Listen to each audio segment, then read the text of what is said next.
Olá, educadores e educadoras, sejam bem-vindos a mais um Educativa Podcast. No dia de hoje, eu estou aqui com a Paula Guolo, coordenadora pedagógica da Escola Estágio em Diadema. Vai ser um bate-papo incrível, estou muito animado. Mas antes disso, eu queria agradecer o nosso patrocinador master, a Engenhoteca, empresa de cultura maker, robótica, STEAM, que tem aí ajudado as escolas parceiras a desenvolver a parte criativa, motora das crianças, através dessas atividades mão na massa. Então, se você quer trazer um parceiro de credibilidade nesse sentido para a sua escola, para o seu colégio, veja esse QR Code que está aparecendo aí na tela, saiba mais dos planos da Engenhoteca, eu tenho certeza que algum deles vai se encaixar perfeitamente aí na sua realidade. E também quero falar um pouquinho da nossa plataforma, da Educativa. A Educativa Podcast é o podcast da Educativa Streaming Education, que é uma plataforma voltada para a formação continuada de professores. Então, se você é professor e você quer se desenvolver, quer crescer, ou se você é gestor e está vendo a necessidade também de apoiar o seu time de professores, acesse o QR Code que aparece aí na tela. São mais de 60 cursos com certificado válido pelo MEC, cursos atuais, cursos que respondem a demandas e necessidades da educação atual, aquilo que se tem de melhor no Brasil e fora do Brasil, nós trouxemos para essa plataforma. Então, saiba mais acessando o QR Code. Eu tenho certeza que a Educativa vai fazer muito bem para a sua carreira, ou no caso de você ser gestor, também para o seu time de professores. Dito isso, quero começar aqui o nosso bate-papo. Paula, a gente já estava aqui trocando umas figurinhas antes de começar a gravação, bastante coisa, vai ser muito, muito interessante.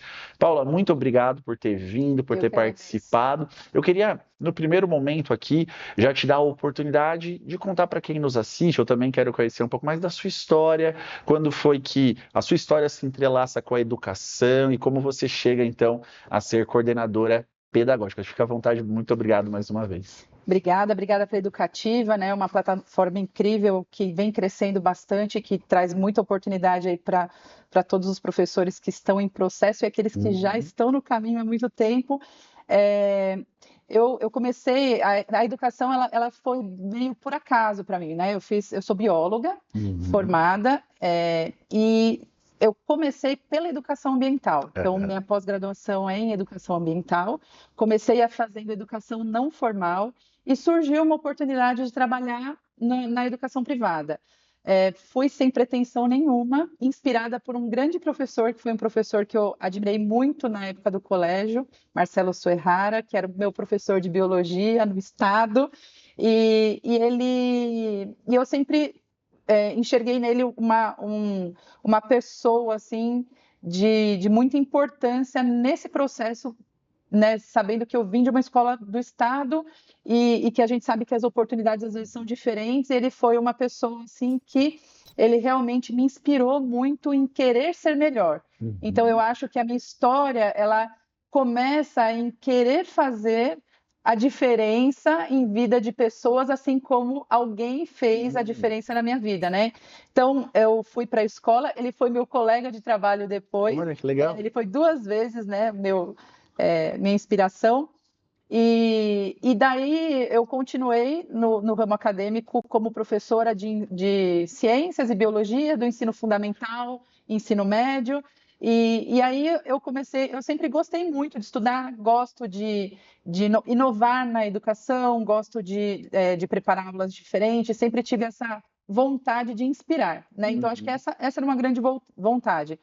E isso acabou me abrindo portas para outras oportunidades na educação. Primeiro, como coordenadora de área. Então, no primeiro colégio que eu trabalhei, eu era coordenadora da disciplina de biologia, e isso trouxe para mim um pouquinho dos bastidores, né, de como que é importante para a gestão da escola. Aí depois eu fui para a coordenação de projetos numa outra escola que eu trabalhei, mas sempre em paralelo sendo professora. E esse daqui é o meu segundo ano, na verdade, como somente coordenadora pedagógica lá na escola Estágio. Tá sentindo falta da sala de aula?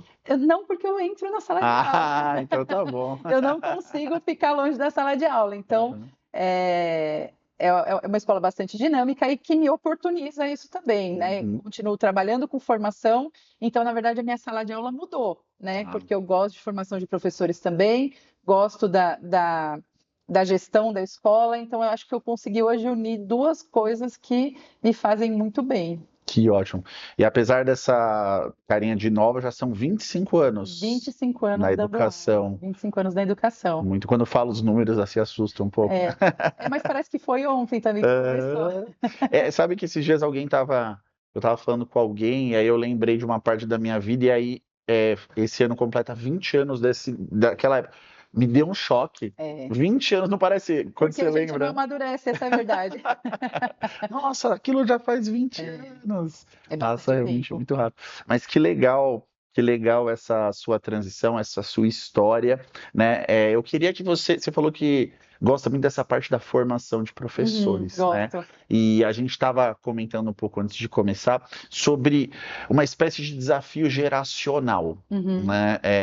A gente não tem um papel aqui de apontar o dedo e falar, essa geração Z, essa geração atual, que difícil que é trabalhar. Mas eu penso que o nosso caminho é um caminho de tentar entendê-los, apoiá-los, incentivá-los e também absorver os diferenciais que as outras gerações não têm, né? Exatamente. Como que você tem buscado trabalhar essa união geracional? Porque você tem, imagina, no seu time professores com muitos anos, professores que estão começando agora, né? Então, há também um zelo ali pelo clima escolar, né? Para que tudo se mantenha bem. Como que você trabalha com isso e como que você vê a importância de receber essas novas gerações? Eu entendo, assim, que eu acho que o fato de eu estar na formação de professores, né, na gestão, ela está muito relacionada com uma habilidade que eu tinha, que era de colaborar, né? Eu acho que não tem como você estar na gestão, ali trabalhando nessa área, se você não for colaborativo. E eu entendo que eu trouxe isso também para a coordenação. Então, na coordenação, a gente tem a gestão muito compartilhada. Eu não consigo trabalhar se não for em parceria. Então, quando a gente fala em a importância do trabalho em equipe, eu, de fato, busco vivenciar o trabalho em equipe e as trocas de experiência. Então, se a gente tem um ambiente que ele proporciona troca de experiência sem o julgamento do que é melhor e do que é pior, a gente sempre vai agregar para os dois lados, porque eu entendo que essa nova geração que está vindo, ela tem muitas habilidades e um olhar para o mundo que a geração anterior, né, ou as gerações anteriores não tinham e que vivenciaram a educação de uma outra forma. Então, eu entendo essa geração que traz muita inovação e que é extremamente criativa, mas eu também entendo no equilíbrio hoje, num processo que a educação passa por uma transição que ela é necessária, dos profissionais que trazem experiência de vida, né? E a experiência de vida na educação, ela é muito importante também, né? Então, a gente precisa considerar, é importante inovar? Sim, mas tudo ela precisa ter equilíbrio. Se a gente não tiver equilíbrio, a gente vai se perder em algum momento. Sim. E quando você consegue compartilhar essas experiências, né, trabalhar de forma colaborativa, você minimiza a chance de ter frustrações ali no meio do caminho, ou de ter sobrecarga, né? Acho que é muito importante. Eu acho que o encontro das duas gerações, elas são muito mais produtivas do que um problema. Eu acho que elas são uma grande oportunidade que a gente tem de repensar processos, né? Sabe uma coisa que eu tenho notado?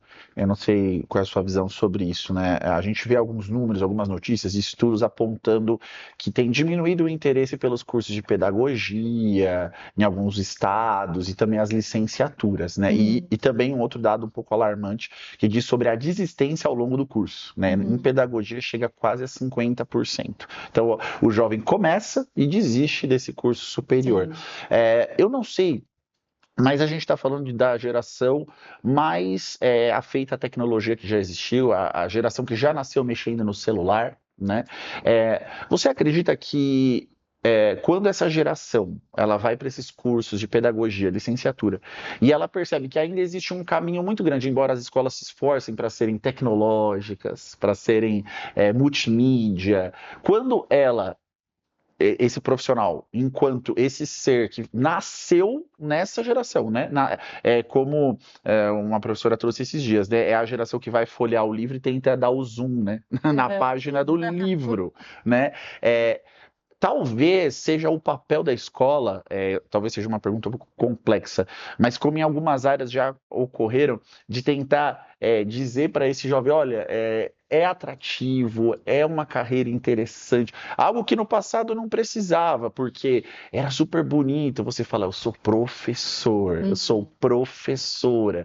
Só que talvez hoje tenha se perdido isso, e até mesmo um pouco triste, talvez a respeitabilidade, a honra, né? Na minha época, olha, ela era uma professora, isso era ainda, pelo amor de Deus, super honrado, mas eu digo a percepção da nova geração em respeito a isso, não está fazendo muito sentido o que eu estou perguntando, mas você percebe que às vezes eles ainda notam quando vão para essas carreiras dizendo, oh, isso não é o meu mundo, né? Isso ainda é muito analógico, né? E o que pode ser feito? O que uma escola pode fazer para tentar, você falou muito do equilíbrio, acho que é o caminho, mas tentar atrair essa nova geração que hoje ou está desistindo ou nem pensa mais em fazer? Eu acho que essa questão ela realmente é muito complexa e ela não depende só da escola. Eu acho que daí a gente parte para outras instâncias também, que é a desvalorização desde o salário do professor, né? Hoje você pega um estagiário, o valor que o estagiário ganha, assim, é vergonhoso, né? Assim, perto da importância dele naquele lugar onde ele está fazendo, né, o trabalho que ele está fazendo.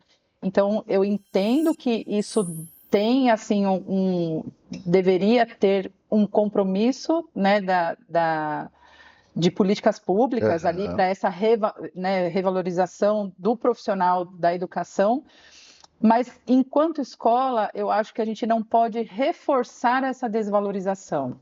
Então, eu gosto muito desse trabalho e eu acho que eu estou na gestão não é por acaso, porque a minha luta pessoal é pela valorização do profissional da educação, né? Eu acho que a gente tem muitas plataformas, mas a gente nunca vai ter a substituição da interação social. Com certeza. Então, essa interação ela é importante. O profissional da educação, ele, por mais que a gente tenha muitos recursos, eles são recursos importantes. Eu acho que o que a gente tem hoje, né, que a tecnologia traz para a gente, ela tem que ser utilizada de forma inteligente para agregar. Então, a gente tem um recurso incrível para agregar o nosso trabalho.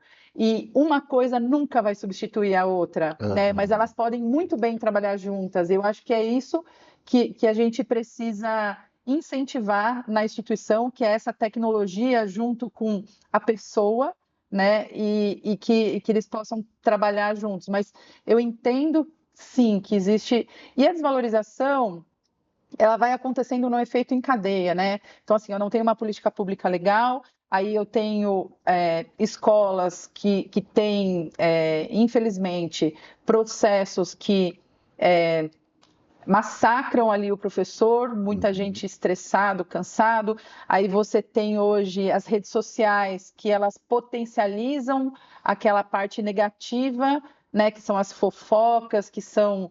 né? E deixa de valorizar aquilo que é positivo. Você entra numa escola todo dia, os processos que acontecem dentro da escola, o papel de um professor dentro de uma sala de aula é incrível, né? É uma coisa transformadora.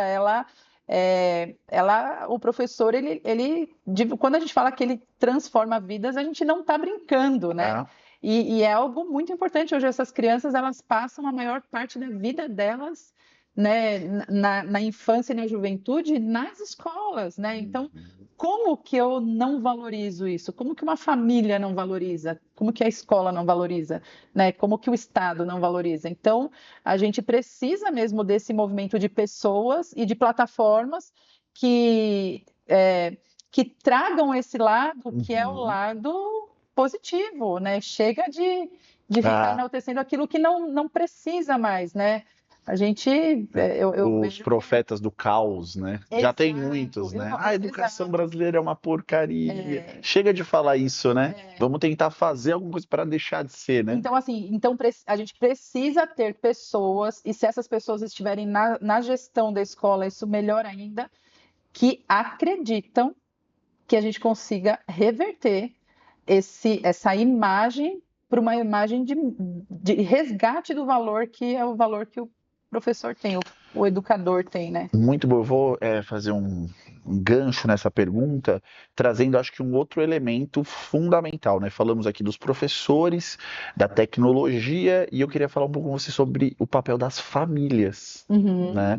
Aqui na Educativa tá no forno, né? A gente tem recebido, desde o ano passado, uma alta demanda da parte dos parceiros, das escolas parceiras, dizendo assim: curso de educação parental. Curso de educação parental, muitas. Então a gente entendeu que realmente era necessário e a gente tem feito um projeto que se chama Nexus, né? Então essa conexão, então o cenário é o seguinte, né? A escola está aqui com o seu projeto pedagógico, olhando para a criança e para o jovem, e a família está aqui com seus princípios, valores, sua religião, suas crenças, aquilo que ela sonha para o seu filho, mas me parece que às vezes tem um abismo entre o que a escola está propondo e entre o que a família quer para essa criança, e aí se tem em muitos momentos um empurra-empurra. Não, isso daí é com você.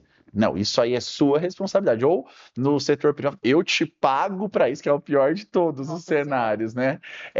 Então, a gente criou o Nexus para que possam ter uma espécie de ponte entre a família, onde esses cursos que é educativa, que é o nosso know-how, eles vão estar disponíveis na plataforma, né? Os pais dessa escola podem acessar os cursos, porém, o que a gente recomenda? Que não fique só no online, só no digital. Então, imagine você que o pai, ele vai assistir um conteúdo, né? Ele vai absorver um conteúdo, só que aí, ao longo daquele mês, vai ter um encontro presencial na escola, onde junto com o filho e com as pessoas da escola, ele vai desenvolver aquele tema em dinâmicas, em ações presenciais. Você acha que isso é importante? Como que você, ao longo da sua experiência, tem trabalhado para se conectar mais com as famílias, né? Entendendo que a criança, o jovem é um ser integral, né? Ele não é o ser da escola ou o ser lá de casa, ele é integral, ele é uma pessoa só, né? Como que você vê isso, a importância? Fala um pouquinho pra gente. Eu acho que todas as ações hoje que a gente faz, que elas visam essa integralidade na formação, né, do indivíduo, né, do aluno, eu acho que elas sempre vão ser válidas e eu acho que existem escolas diferentes, com perfis, né, públicos diferentes, e a gente precisa entender sempre a nossa realidade. E onde estão as necessidades reais, né? Não só dos temas, que de repente uma plataforma como essa pode agregar e trazer conteúdos que são pensados e são ali, tem uma curadoria que agiliza o processo da escola, como também não vejo um processo acontecendo sem a escola ter uma escuta aberta, como acontece lá, né, na Escola Estágio, que é a parceria mesmo de famílias para conseguir entender quais são esses temas que precisam ser abordados, né? Eu acho que essa troca, que eu digo, não é nem só uma escuta, né? Eu acho que é uma troca entre família e a instituição que permite que a gente entenda quais são as angústias, né? Quais são as expectativas, para que a gente possa possibilitar experiências dentro da escola que case ali com aquilo que a família pensa, a família que procurou a escola pensa, e a gente ser muito honesto naquilo que a gente divulga, que é o que a gente vai fazer, né, a nossa proposta pedagógica. Então, eu vejo assim, por exemplo, lá na Escola Estágio, né, uma escola que é bastante conectada com toda a atualidade, com as necessidades do mundo. A gente tem uma preocupação muito grande com a tecnologia e, ao mesmo tempo, com o equilíbrio do desenvolvimento do indivíduo, desde a educação infantil, até o ensino médio, né? Então, assim, as questões físicas, emocionais. Quando o pai ele busca a escola, né, ele primeiro ele vai se conectar e entender se aquilo compactua com aquilo que ele entende como, né, como proposta da família de educação para o filho. E junto com isso, eu acho que está esse serviço das necessidades que essa família que está procurando precisa, né? Então, eu entendo que hoje a gente tem recursos, mas muitas vezes a gente tem uma dificuldade em né, falando como escolas, né? A escola às vezes tem uma dificuldade em identificar a necessidade e às vezes essa dificuldade vem da não escuta. Então, acho assim, para a gente entender quais são os processos, quais são os formatos, sem escuta, não tem como. Se a gente não ouvir o estudante, se eu não ouvir o meu professor, se eu não ouvir a família, eu não vou conseguir entender quais são as necessidades que estão surgindo naquele momento. E aí, a partir do momento que a gente consegue eleger essas necessidades, aí os recursos são, né, assim, aí a estratégia vai ser muito importante para a gente conseguir atingir tudo isso. Demais, demais. Para que não tenha. Eu tava falando com uma das parceiras nossas aqui, a Osvana, e ela falou uma frase que me marcou muito, né? Que na vida dela, como gestora, ela já vivenciou muito a frase. O pai chega, final do ano, e ele pergunta assim: por que vocês reprovaram meu filho? Essa pergunta, ela vem carregada de vários significados. Então, peraí, a gente está reprovando seu filho. Não, na verdade, ao longo do ano, seu filho foi dando sinais de que ele não estava conseguindo, e nós, como escola, fomos apoiando. Porém, se você está me perguntando por que eu reprovei o seu filho, é porque talvez você não acompanhou nada desse processo, e só agora você está me perguntando por que eu estou reprovando seu filho, né? Então, eu acho que essa educação parental também tem a ver com isso. Não é, eu acho que não é menos sobre conteúdo para os pais. Embora seja importante, né, você munir ele de um conteúdo novo, de um conhecimento que ele ainda não tenha, mas eu acho que é mais propor essa integração mesmo. Você, como pai, é parte muito importante desse processo, né? Mas você entende isso também? E eu entendo também que eu tenho uma curiosidade muito grande em entender daqui 10 anos como que vai estar essa relação com os pais, porque a gente ainda pega na educação básica, né? A gente pega pais que tiveram uma educação que era muito tradicional. E às vezes eu acho que isso interfere na expectativa que essa geração de pais tem em relação ao papel da escola, né? Então, eu acho que às vezes, eu não sei se isso de repente, eu tenho uma expectativa positiva, não sei se eu vou me frustrar em relação a isso, mas de que aos poucos a gente consiga retomar também essa coparticipação no processo de educação e de formação dos alunos que estão ali, né, dos estudantes que estão ali. Que eu penso que é isso, assim, eu acho que como tem uma geração que hoje ela tem uma preocupação muito grande em não frustrar o filho, né, dessa não frustração, e isso tem a ver com a educação que eles tiveram, né? Como que vai ser essa próxima geração? Eu espero estar ali para poder acompanhar. Será que vai ser um meio termo entre as duas? Eu já vim daquela, né? Porque 25 anos atrás a escola era bem diferente do que a gente tem nos últimos 10 anos, né? Então, eu entendo que a gente está ali no processo de transformação, né? De muitos lugares. Alguns lugares de forma mais lentas, mas outros de forma mais avançada. Sim. E eu tenho essa curiosidade de saber onde a gente vai chegar. Você falando, eu me lembrei, né? A fatídica reunião de pais. Eu lembro que, assim, às vezes meu pai ia, né? Mas a maior parte das vezes era minha mãe. Eles já iam para a reunião de pais com o pressuposto de que eu estou errado. Entendeu? Entendeu? Que eu estava errado. Então eu tinha que, após, né? Eu lembro que eu ficava com medo, que eu, muito comunicativo, eu falava muito, brincava muito, fora do horário, né? Então isso sempre era um feedback. Olha, o Arlindo é 10, mas muito agitado, tal. Às vezes atrapalha a turma. E aí eu ficava com medo disso e eu falava, meu Deus. eles foram para a reunião de pais, o que que vai acontecer lá, mas qual vai ser esse pós, né, quando eles chegarem aqui em casa. E você falando dessa geração antiga, né, era exatamente isso. Eu percebo que se tinha mais essa respeitabilidade da família com aquele núcleo escolar, então, olha, a diretora disse isso de você, no sentido de tipo, você tem que melhorar, porque ela disse que você tem um problema. Hoje inverteu tudo, né? A diretora, a coordenadora disse Você tem alguma que... coisa, o que que você disse para o meu filho, né? Mudou muito, né? Mas eu penso também que é assim, e eu acho que sempre quando acontece isso, a gente precisa repensar nossa prática. Então, por exemplo, por que que hoje, de repente, uma reunião de pais dá esse impacto? Talvez porque o professor que se coloca, às vezes, numa escola, né, o educador que se coloca numa escola e que a educação está mudando e que os processos são hoje, chegar numa reunião de pais para falar o que o filho não fez, talvez você está pedindo uma reação da família de rebater isso. Então, assim, será que a gente está no tempo ainda que na reunião de pais eu preciso ficar falando qual é a regra? Né? Eu penso isso assim, e a minha reunião de pais, eu não coloco isso assim, porque eu entendo, sabe aquilo que podia ser um e-mail? Né? A regra que podia estar a gente tem lá na escola as orientações, né? A gente tem um manual ali do estudante. No manual do estudante eu tenho as regras.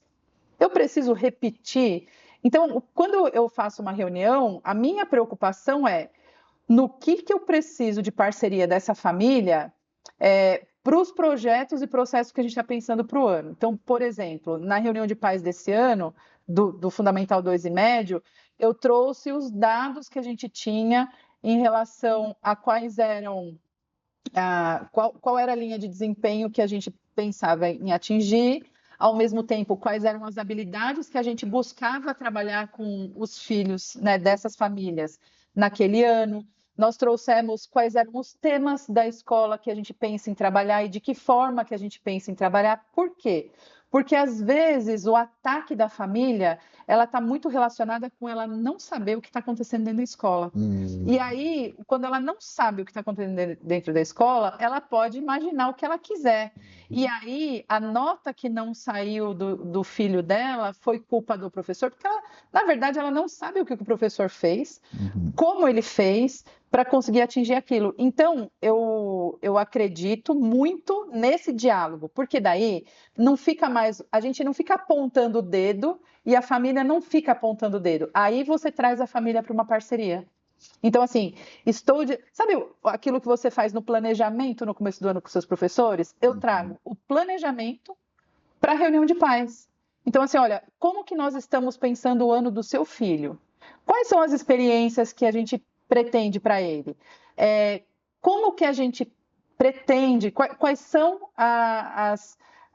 eu já coloco ali até critérios de avaliação. Como que a gente vai avaliar seu filho? O que para a gente é um bom estudante do 8º ano? E o que é o bom estudante do 7º? E agora que eles estão indo para o 1º ano do ensino médio, o que é importante? Então, assim, olha, eu falo assim, ó, as habilidades do 7º ano, elas são muito diferentes da habilidade do 8º ano. Então, é de se pensar que as notas caiam, porque as habilidades são mais complexas. Então, quando vem a nota mais baixa do estudante, o pai já sabe, fala assim, mas esse ano as habilidades são mais complexas. Filho, você precisa ficar esperto, porque esse ano está mais difícil. Então, eu gosto muito dessa clareza, porque eu também sou mãe, né? E acho que não só como mãe, né? Eu acho que educadores também, que eu estou preocupada no processo do estudante. Se eu estou preocupada com a educação daquela criança que está lá, a família também está preocupada, não tem como a gente não trabalhar junto, né? Então, às vezes, quando vem uma família, quando a família já está há muito tempo, já conhece, né? Mas quando é uma família nova, que às vezes está acostumada com outro processo, a primeira coisa, assim, que a minha preocupação é em desarmar a família. Desarmar no sentido, calma, assim, tudo bem. E quando uma família vem com uma crítica dura, ou ela vem com um apontamento, alguma coisa desse tipo, eu também entendo que ela precisa de alguma orientação que ela não está tendo para ter um outro discurso. Então, é isso, assim, nós estamos numa época que a gente precisa repensar processos. Tá. E eu acho que esse repensar o processo é igual aquilo que a gente estava conversando sobre a geração Z. Uhum. Então, todo mundo costuma falar do ponto de tá, mas o que tem de positivo ali? Tudo bem, quando um pai chega e ele fala assim, você reprovou meu filho, o que nós, escola, estamos fazendo enquanto comunicação para o pai entender que essa era uma responsabilidade nossa? E aí, assim, também não é só refletir, é refletir e atuar. Onde nós vamos mudar para que isso não aconteça mais? Uhum. Porque, assim, se eu sei que eu não tive culpa nesse processo, meu aluno passou para o processo de avaliação, em que momento que a gente, de alguma forma, comunicou de forma errada? E onde a gente pode melhorar essa comunicação para ficar mais claro? Uhum. Eu penso que é uma grande oportunidade para a gente refazer e repensar processos, sabe? Não, excelente, concordo totalmente com você. Eu queria que a gente falasse um pouquinho sobre a escola estágio, né? Quantos anos de escola a escola já tem? 36. 36 anos. Fala um pouquinho sobre o surgimento da escola, porque eu achei muito diferente. Era uma escola de natação? Isso. Isso, conta pra gente. Os fundadores da escola são o seu Romeu e Dona Sônia, né? São os mantenedores. Eles tinham uma escola de natação ali em Diadema, e essa escola de natação ela foi crescendo até o momento em que eles pensaram, por que não aqui também ser uma escola, né? Uhum. E aí eles foram essa escola que a piscina fica lá até hoje, então a natação ela é obrigatória na grade curricular da escola, a escola mantém isso, e aí a escola foi crescendo. Então hoje a gente tem lá desde a educação infantil até o ensino médio, e estamos com uma nova unidade no Campo Belo com a educação infantil, que também está crescendo, e o ano que vem já vai abrir o fundamental lá. Hoje se falou em cerca de 600 alunos. Excelente, muito bom.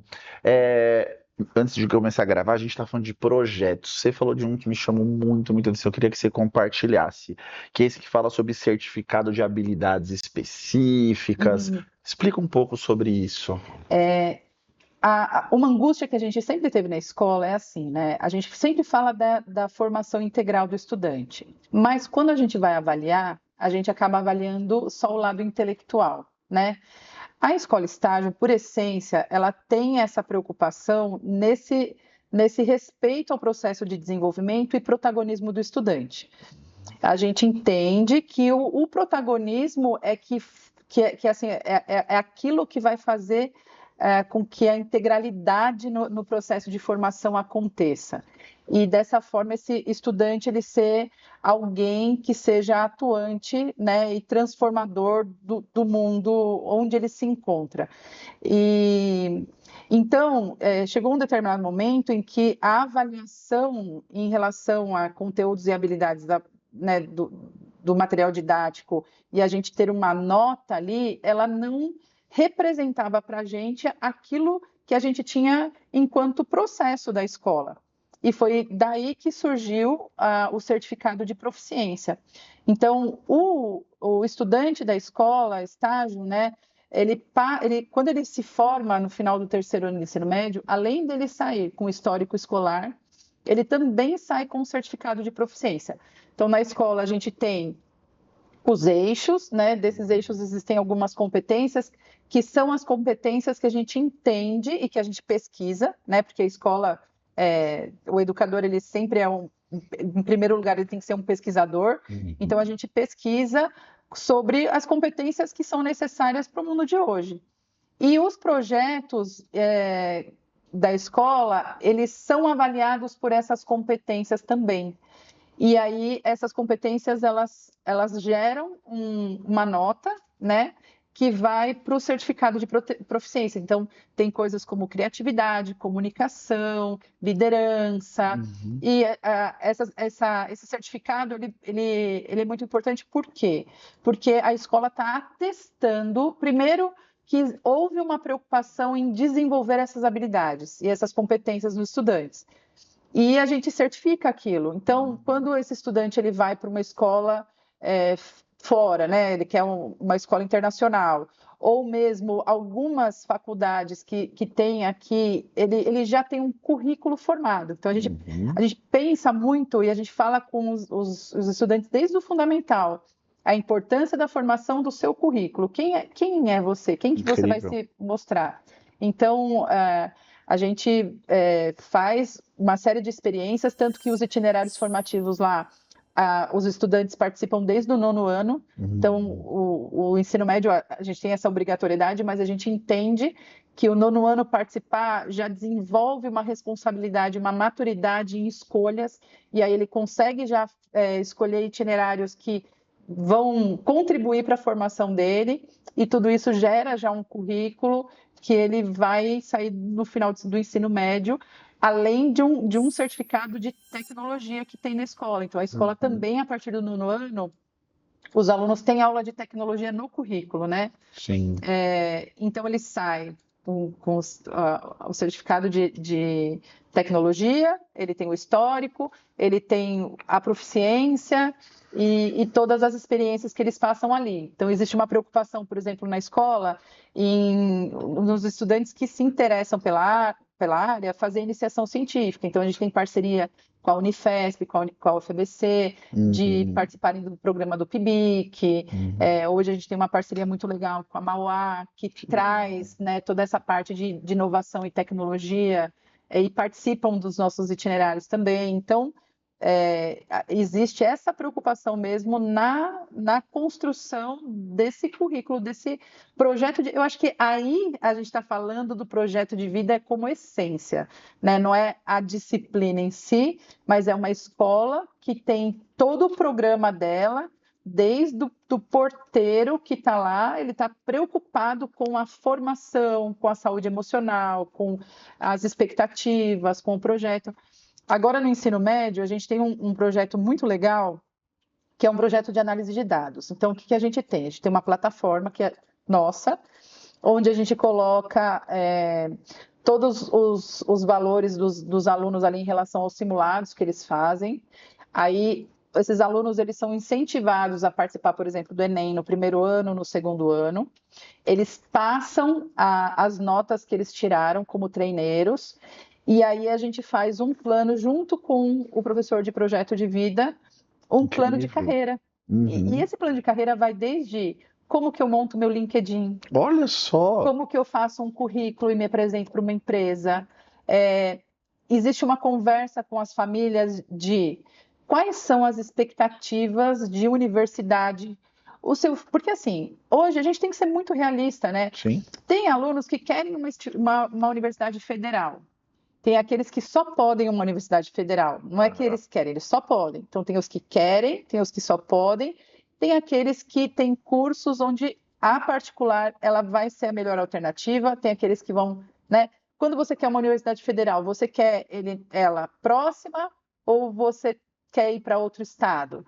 Então, a gente faz uma mediação das expectativas da família com o aluno, porque é muito comum o estudante ele falar assim, eu quero passar, sei lá, em direito. E para ele qualquer lugar serve, mas aí a família fala assim, não consigo bancar ele fora daqui. Sim. Ou não consigo ter o meu filho longe daqui. Então, a gente entende que primeiro precisa ter uma conversa, e aí aquilo que a gente fala sobre essa educação parental, eu acho que isso também é uma educação parental, de quais são os diálogos que precisam ter em casa para esse plano de futuro e como que a escola consegue contribuir com isso. Sim. Quando você traz esse projeto que eu achei assim realmente fantástico, parabéns. Quando eu falo de educação, me vem muito isso na cabeça, uma educação do futuro. Isso vocês conseguiram personificar assim o que eu imagino. E eu digo mais, a respeito do novo ensino médio que foi proposto, eu entendi, né, porque a gente tem contato com muitos professores que eles disseram o seguinte, olha, a ideia é legal, mas principalmente para o ensino público, eles não nos deram os subsídios para pegar essa ideia maravilhosa e trazer para o nosso dia a dia, que já é super complexo, né? Embora eu entenda isso, eu ainda sou um defensor dessa ideia do novo ensino médio, porque, embora o projeto de vocês seja diferenciado, eu acho que lá na raiz da essência do novo ensino médio tem muito disso, de você preparar o aluno para uma realidade, não para uma utopia. Exatamente. É o que eu gostaria que o mundo fosse. Não, é o que o mundo é, né? E você sabe que isso às vezes é tão simples da gente fazer, porque o que que acontece? Quando você fala disso, né, não é uma utopia, de novo, assim, onde que a gente consegue repensar processos que eu acho que é essencial? Tem coisa mais desmotivadora para um estudante do que um professor fazer uma atividade em sala, passou um trabalho. Um trabalho de sala. Não estou falando nem de projeto da escola, estou falando sei lá, de uma atividade processual da escola. E ele tem que entregar um produto que depois ou vai ser jogado fora, ou vai ser engavetado, ou ele sabe que o professor não vai nem ler. Então, assim, o quanto. Então, lá na nossa escola, né? Não tem a possibilidade, e aí é o meu papel de coordenador ali, de orientar os professores e estar junto com os professores, de fazer com que o aluno faça um trabalho ou uma atividade qualquer que ela não seja real. O aluno ele tem que ter um produto que é real. Um exemplo muito simples e que qualquer professor assim que está assistindo assim ele precisa repensar nas suas práticas é assim.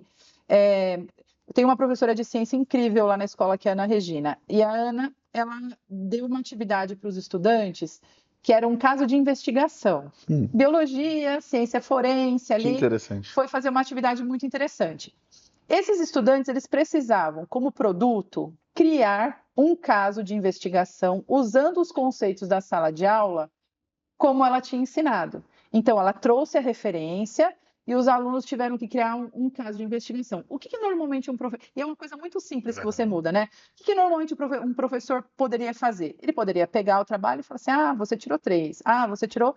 Não, essa professora, o que ela faz? Ela pega os casos que foram criados esse ano para ser material didático dela e aplicar nos anos seguintes. Então, o que ela faz? Ela faz os apontamentos do trabalho, daquilo que está bom, que não está. O estudante ele tem a capacidade, a possibilidade de refazer, porque ele vai ser aplicado. Então você não pode fazer qualquer coisa. É o seu colega do ano que vem que vai usar o seu trabalho.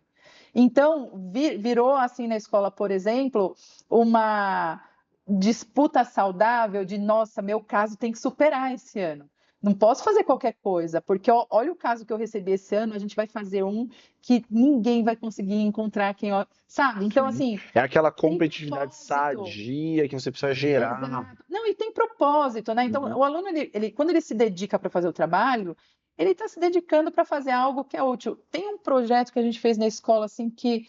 Nossa, até hoje, assim, ele faz alguns tempos que é o projeto VIDAR, que é o Vida e Árvore, que os alunos fizeram um estudo pelo Google do mapa verde da cidade de Diadema, que tem uma região de manancial importantíssima e às vezes alguém que mora lá dentro não tem essa consciência, né? Sim.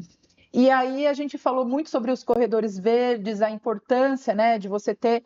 E os estudantes saíram no território da escola para fazer o mapeamento, o levantamento das espécies. E eles criaram um QR Code que vai na árvore, que qualquer pessoa que passa na rua lê o QR Code e sabe as informações sobre a história daquela árvore. Que legal! Então, esse foi um projeto que a gente ganhou o prêmio, inclusive. E ele é um projeto incrível, porque se você andar na rua da escola, as plaquinhas estão lá. Então, assim, tem o site que eles criaram, onde eles colocaram todo o levantamento.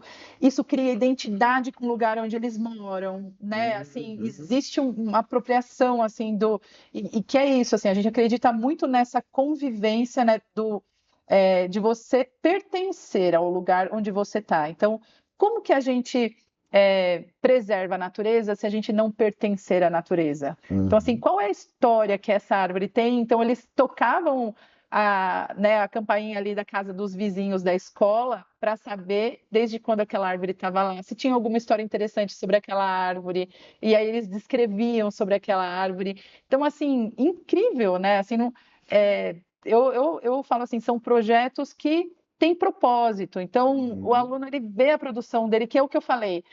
Não adianta só a gente falar assim, vou educar para o futuro. O futuro é agora, gente, é hoje. Esse estudante, ele tem que ser transformador do meio onde ele está hoje, né? Não tem que ser, não é para depois, é hoje. Então, assim, ele tem que ser uma pessoa com influência positiva hoje, no ambiente da sala de aula, na hora que ele vai para o curso de natação, na hora que ele vai para o inglês, ele saiu do ambiente da escola, ele está levando a pessoa dele, né? Então, e essa validação, né? Assim, a gente precisa validar essas produções. Eles são extremamente competentes. Você pega hoje um estudante de fundamental, a gente foi fazer uma prática na Mauá, a professora que estava lá trazendo a experiência, ela começou a explicar, deu 5 minutos. Tinha um aluno aqui que já tinha feito uma placa com a luz acendendo e apagando, porque enquanto ela estava falando, ele estava ali testando. Então, essa capacidade que eles têm de criação e a velocidade que eles absorvem as coisas, não dá para a gente não validar, né? Então, eu gosto bastante essa educação assim, que a gente acredita ali na escola e que a gente aplica. Com certeza, se eu tivesse estudado na escola estágio, eu iria amar ir para a escola. Eu também, Porque viu? realmente mexe muito, aguça o aluno, valoriza as competências individuais, né? A gente estava falando em um outro contexto ali sobre personalização, mas é você também entender o ser como um ser específico, único, né? Não padronizar todo mundo em um tipo só de inteligência. E o respeito à idade também. Porque lá, por exemplo, a gente tem até o Fundamental 1, existe algo que a escola respeita e não abre mão, que é o momento do brincar. Então, todas as turmas, todo momento, eles brincam na parte externa da escola.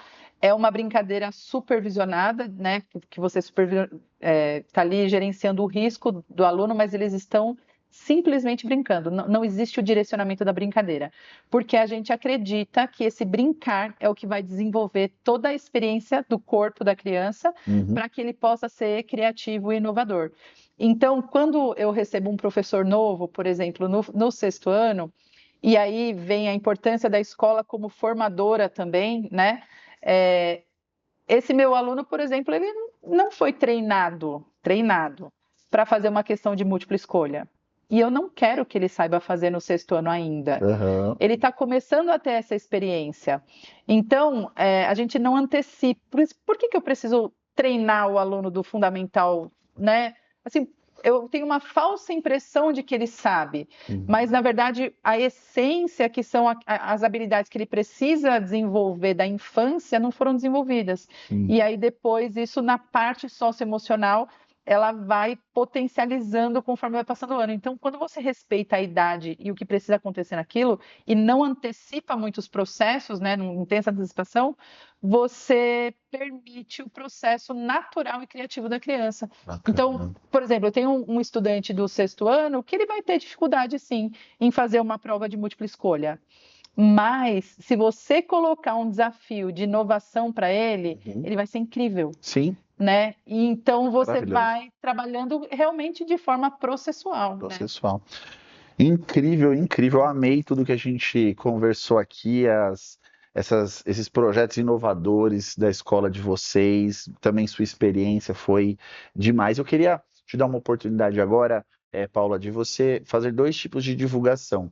Primeiro, dos seus contatos pessoais, então e-mail e Instagram, se você tiver, ou rede social, porque às vezes tem alguém que está assistindo, que quer continuar esse papo com você, gostou de algum ponto específico e quer te perguntar mais. Então, divulga seus contatos pessoais e também, se você puder, site, Instagram da escola, para quem quiser mais informações. Pode falar isso olhando para a câmera direto para o pessoal. Quem quiser entrar em contato, saber mais sobre a Escola Estágio, é só entrar nas redes sociais, né, da Escola Estágio, tanto no Instagram quanto na escolaestágio.com.br.